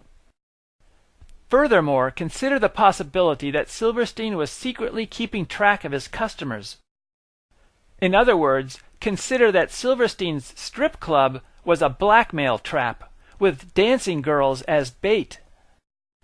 You probably realize that many businesses maintain lists of customers, and they sometimes sell their lists. Have you ever considered how valuable a list of customers for illegal services would be, especially if it came with videotapes? A crime network could investigate Silverstein's customers to find out who they are, the government officials, church officials, and policemen who get caught in this blackmail trap could be pressured into helping the criminal network. A crime network could also use this list of customers as a source of people to become political candidates, anti-war activists, and 9/11 investigators. The public would never suspect that these political candidates and truth seekers are blackmailed puppets of a crime network. Very few people care where a political candidate gets his funding, and even fewer care who the 9/11 investigators are. If a crime network were to set up blackmail traps across the nation, after a few decades they would have so many people following their orders that they could get away with phenomenal crimes, such as blowing up office buildings with thousands of people inside. They would even be able to commit these crimes on television, in full view of the entire world, but not one policeman will arrest them. In April 2002, Ben Johnston, a former employee of DynCorp, testified to the House of Representatives that some of the employees and managers were buying children for sex slaves. The government let him talk, but ignored him. This was not the first time that somebody complained about slavery in our modern era. In fact, the U.S. government routinely produces reports about it. Our government admits that slavery is a worldwide problem, and that tens of thousands of people, mostly women and children, are sold each year as both labor slaves and sex slaves. In order for thousands of children to be captured and sold each year, the crime network must have thousands of members, and many must be top government officials. The slaves that are transported between nations have to avoid customs inspections, and that is not easy. In 1982, 12-year-old Johnny Gosch was kidnapped. Years later, a man named Paul Benassi admitted that when he was about the same age as Johnny, he was used as bait to lure Johnny Gosch to a car where adults kidnapped him and later sold him as a sex slave. Paul Benassi provided important information about how the crime network operated and who some of their members were. He said that politicians, such as Barney Frank, raped him and other children at parties.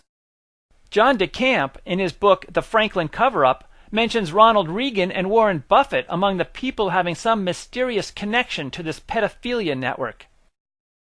Is it true that Barney Frank, Ronald Reagan, Warren Buffett, and other respectable Americans are involved in a pedophilia network? Is it true that Barney Frank has raped some kidnapped boys?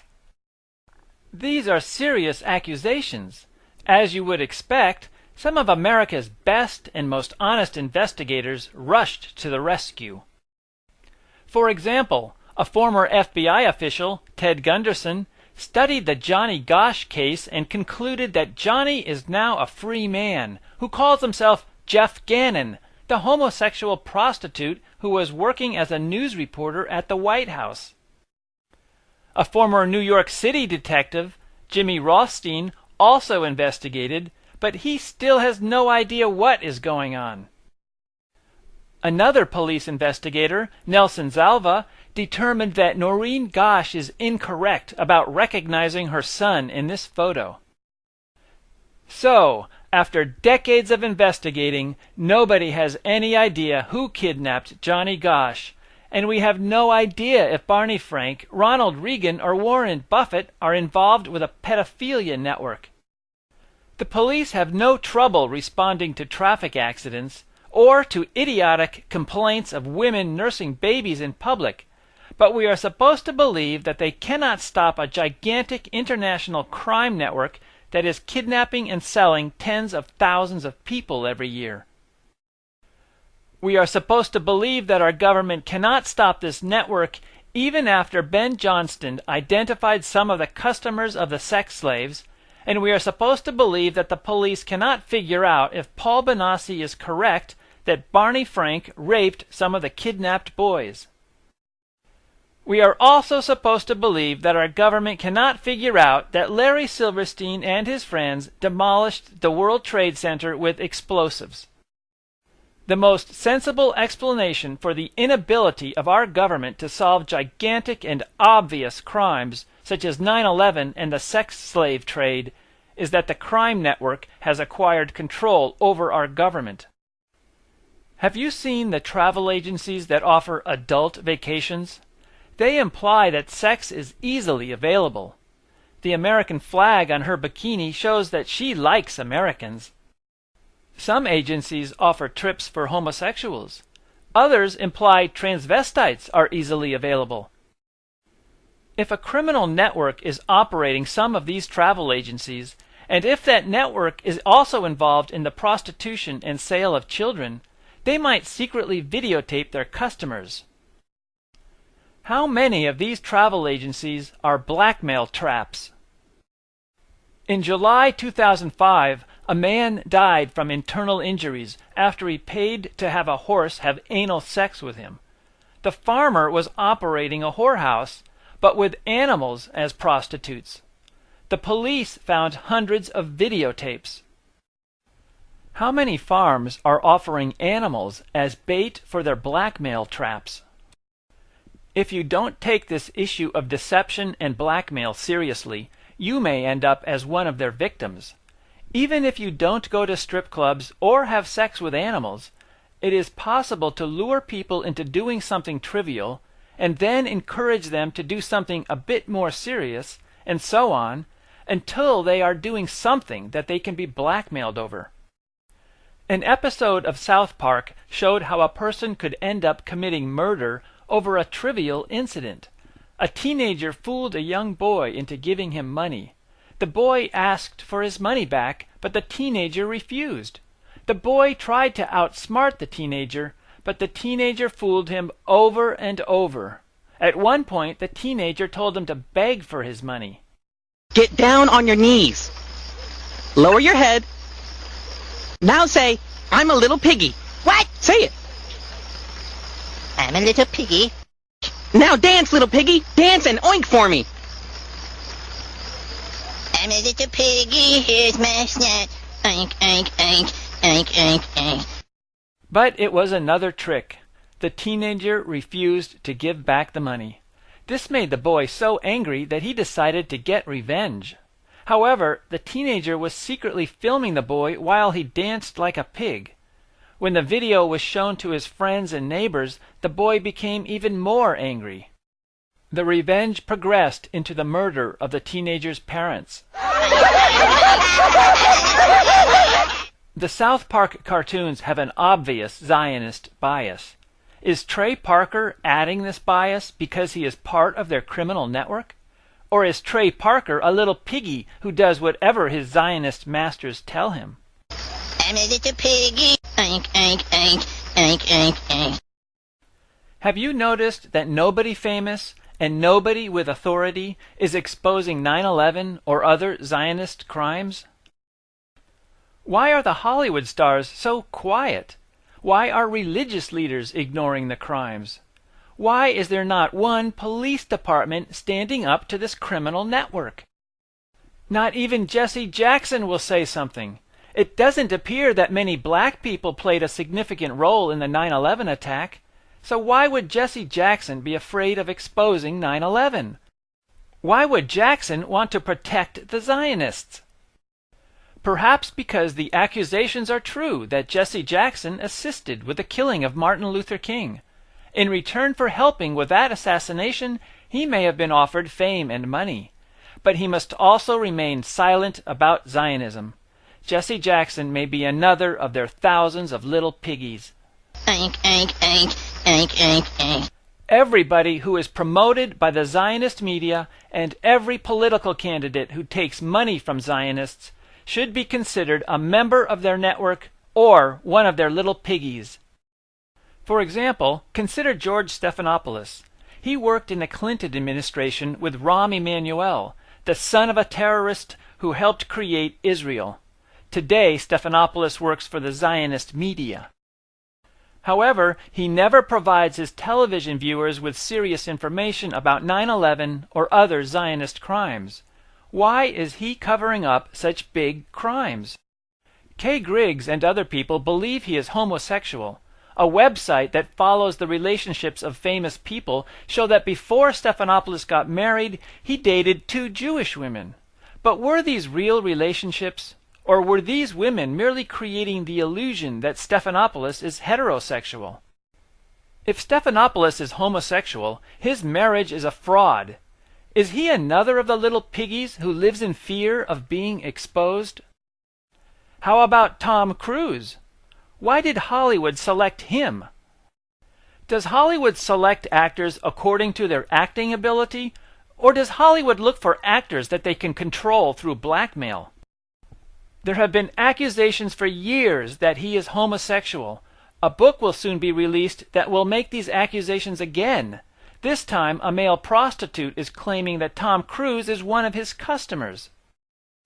Tom Cruise has filed lawsuits against people for making these accusations, but as we have seen time after time with church and government officials, we cannot believe people who deny their homosexuality or pedophilia. If Tom Cruise is homosexual, then all of his marriages are frauds, and he is another of the thousands of little piggies who live in constant fear of exposure. Why would a woman marry a homosexual? Perhaps for fame and money. One of his ex-wives, Nicole Kidman, is friends with the Murdoch family. Here she is at a tennis game with them.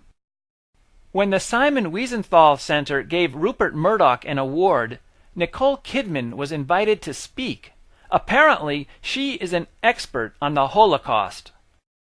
She sat next to her friend Rupert Murdoch and met such wonderful Zionists as Harvey Weinstein. Rupert Murdoch likes her so much that he went to her latest wedding. Her new husband is currently a patient in an alcohol treatment center. I suppose from her point of view, an alcoholic heterosexual is an improvement over Tom Cruise. It seems that everybody who gets promotion by the Zionists are either simpletons who are excited to be around money and fame, or they are little piggies who have been blackmailed. Many of the little piggies are wealthy and famous, but are any of them happy? How do the Zionists prevent the piggies from becoming depressed or rebellious? Providing them with money, fame, sex, and drugs is one method to cheer them up. The piggies who are suffering from low self-esteem can be knighted by Queen Elizabeth, as they did with Rudy Giuliani. She made him Knight Commander of the British Empire.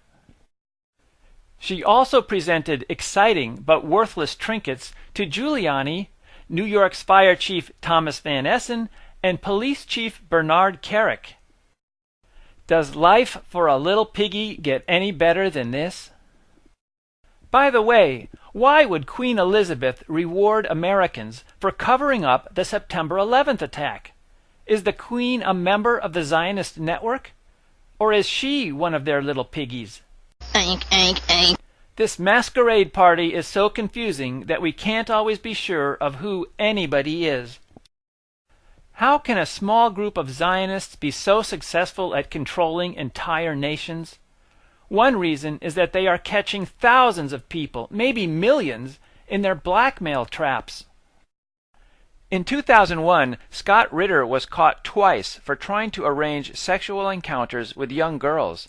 His case was sealed, and in return, he remains silent about Zionism. Another reason is that they are confusing millions of people into thinking that our enemy is Islamo-fascists, George Bush, the Republicans, the corporations, or the mysterious New World Order. Will we ever get tired of the corruption, wars, and manipulation? Will we ever demand that the police arrest Larry Silverstein, Sam Newhouse, Rahm Emanuel, Benjamin Chertoff, Edgar Bronfman, and thousands of other Zionists? It wouldn't be difficult for the police to arrest them. Or do the citizens have to put together a secret force of snipers and take these Zionists out by ourselves? Will any of the little piggies rebel against their masters and help us defeat these Zionists? Unfortunately, the public has been deceived into helping keep the little piggies too fearful to rebel. The Zionists are the primary promoters of pornography, sex slaves, homosexuality, and pedophilia. At the same time, they incite hatred towards such behavior. It is similar to the way Zionists create anti-Semitism and then deceive the Goyim into hating the anti-Semites. If the public ever stopped hating homosexuals, thousands of little piggies would be released from their bondage. Another advantage of inciting hatred of homosexuals is that the ADL can justify laws against hate crimes. Nobody can be blackmailed for Down syndrome or for being a Siamese twin. We all realize that these people are victims of genetic mistakes caused by drugs, chemicals, radiation, and who knows what else. There are lots of scientific studies that show certain chemicals can interfere with hormone levels to make boys more feminine and cause girls to mature too early. If some homosexuals are the result of chemicals, then homosexuality will become more common because pollution is increasing. Some mothers have the decency to avoid alcohol while pregnant in order to avoid causing fetal alcohol syndrome, but not many mothers care whether they create homosexuals, idiots, introverts, or other types of problems.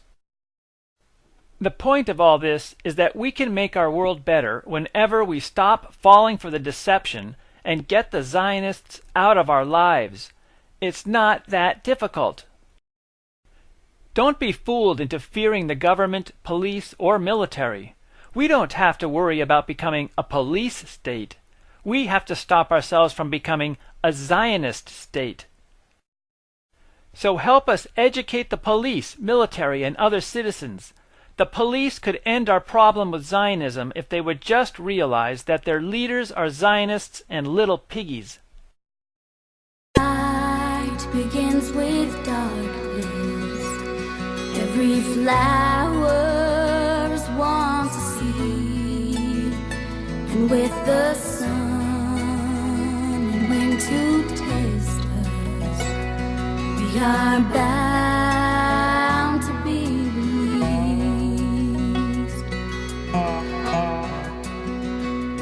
I will fly beyond this valley. I will open up the gate, and when I reach the place I'm going, I will surely know my way.